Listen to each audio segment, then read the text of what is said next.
महाविकास आघाडी India आघाडीच्या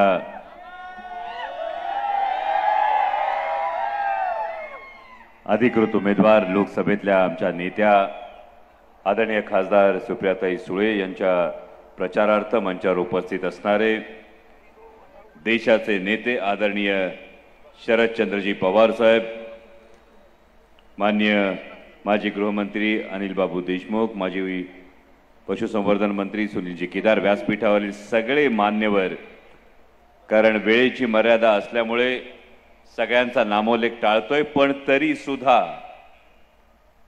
आवर्जून भूषणराजे होळकर आपण उपस्थित राहिला त्याबद्दल मी आपलं मनापासून आभार मानतो।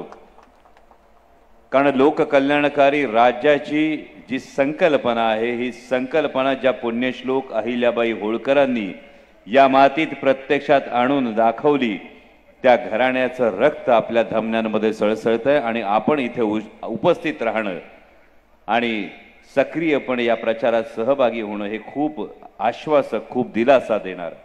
आणि इथं उपस्थित असणाऱ्या दोन माणसांचा फार आवर्जून उल्लेख करावा लागेल। आदरणीय सुनीलजी केदार साहेब आणि मान्य अनिल बाबू देशमुख, आपल्या दोघांचा फार महत्त्वाचा उल्लेख यासाठी करावा लागेल भावांनो की 27 जूनला एक भाषण झाल्यानंतर भूमिका बदलणारे बडे बडे नेते आपण पाहिले, पण दबाव आला तरी सुद्धा हा महाराष्ट्र स्वाभिमानानं लढतो हे या दोन माणसांनी दाखवून दिलं। हे या दोन माणसांचं कौतुक। आणि म्हणूनच फार जास्त वेळ बोलणार नाही, विशेषतः इंदापुरात येऊन बोलत असताना साहेब 70,000चा फार महत्वाचा विषय इंदापुरात प्रत्येक वेळी कराळे मास्तर घ्यावा लागतो। म्हणजे गमती बघा काय काय 70,000च्या इंदापुरात। अहो चांगलं बी बोलतो। इंदापुराने गेल्या वेळी लीड किती दिलं ताईंना? आदरणीय पवार साहेबांनी जी ऐतिहासिक शेतकऱ्यांची कर्जमाफी केली ती किती केली? यामध्ये आता महत्वाची भूमिका बघा, नीती आणि नियत या दोन गोष्टी फार महत्वाच्या असतात। एकीकडे आदरणीय शरदचंद्रजी पवार साहेबांनी ऐतिहासिक 71,000 कोटींची कर्जमाफी केली, म्हणून आजही सर्वसामान्य शेतकऱ्याच्या काळजात पवार साहेबांचं तेच स्थान कायम आहे। आणि दुसरीकडे 27 जूनला भोपाळमध्ये देशाचे माननीय पंतप्रधान 70,000चा आकडा कुठल्या तरी वेगळ्या विषयात बोलले आणि भूमिका कोणी बदलली आणि त्यांची आता आपल्या काळजात काय जागा आहे ही गोष्ट लक्षात ठेवा। त्यामुळे तिकडे पंतप्रधान म्हटले 70,000 कोटीचा घोटाळा, बोलले का नाही? आपण काय बोललो का? कोण बोललं? मग माननीय पंतप्रधान बोलल्यानंतर जे भूमिका बदलतात आणि भूमिका बदलल्यानंतर त्या दिवशी खरोखर मी हे जे विधान जेव्हा ऐकलं, वावराचं वाळवंट करण्याची जेव्हा भाषा, वावराचं वाळवंट होईल ही जेव्हा भाषा वापरली जाते, तेव्हा खऱ्या शेतकऱ्याच्या काळजाला काय घरं पडतात हे त्या शेतकऱ्याला ठाऊक असतं। आणि जो कुणी अशी जर नियत ठेवत असेल, जर कुणी अशी अपेक्षा, असा कुणी शब्द बोलत असेल, तर त्या माणसाला सच्चा शेतकरी कधीच साथ देणार नाही। कारण सच्चा शेतकऱ्याला आता माहिती आहे, घड्याळाला मत म्हणजे, घड्याळाला मत म्हणजे कुणाला मत? घड्याळाला मत म्हणजे कुणाला मत?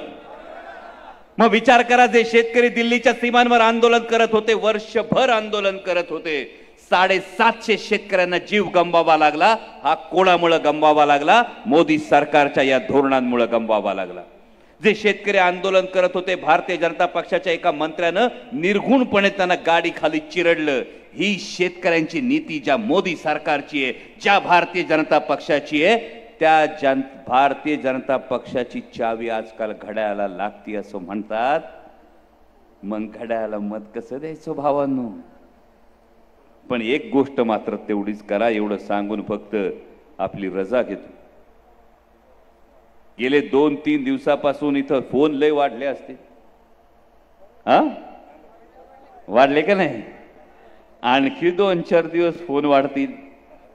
आजचा दिवस, उद्याचा दिवस, लई फोन वाढतील, लई दबाव येईल.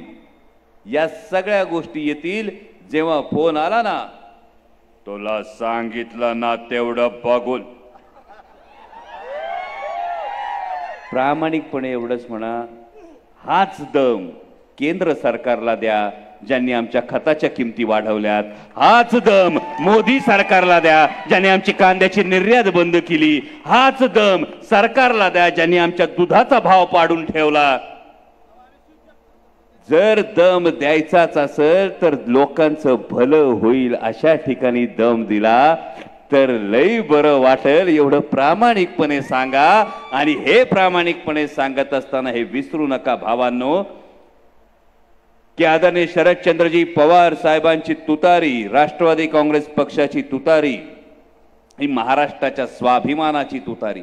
आज अभिमान वाटतो इंदापुरात येऊन या सभेमध्ये आपल्याला संबोधित करत असताना, कारण मी एका अशा उमेदवाराचा प्रचार करतोय, मी अशा खासदारांचा प्रचार करतोय की आमच्या ताई जेव्हा संसदेत बोलायला उभ्या राहतात तेव्हा पंतप्रधानापासून ते विरोधी पक्षातल्या प्रत्येक खासदाराला कान देऊन ऐकावं लागतं. अख्खा देश त्यांचं भाषण ऐकत असतो, अख्खा देश त्यांचे विचार ऐकत असतो.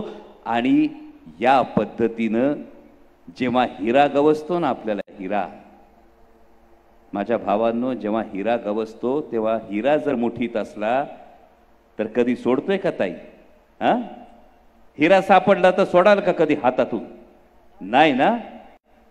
मग ज्या सुप्रियाताईंमुळे देशात आपल्या मतदारसंघाची मान उंचावली जाते, तो सुप्रियाताईंच्या रूपानं हा हिरा तुमच्या हातात आहे, हिरा तुमच्या मुठीत आहे.